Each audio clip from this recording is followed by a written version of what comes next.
semua, macam mana trip kita so far? Tip-top. Tripnya baik sekali. Alhamdulillah. Alhamdulillah. Ini kali kedua saya ikut trip. Dan nanti pergi mana lagi kita, Pak? Bukit Tinggi. Ya, bersama.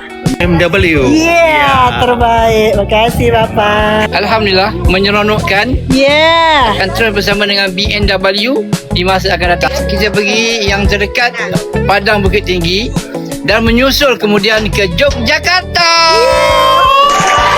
Ibu dengan Ina nak tanya macam mana so far trip kita okey tak? Okey, sebab dah 2 kali kita beli travel agency yang sama, BMW yang sama. Alhamdulillah. Next nak pergi mana lagi? Tinggi, Yola pula tu kan. Ya, terbaik. Best sangat. Terima kasih.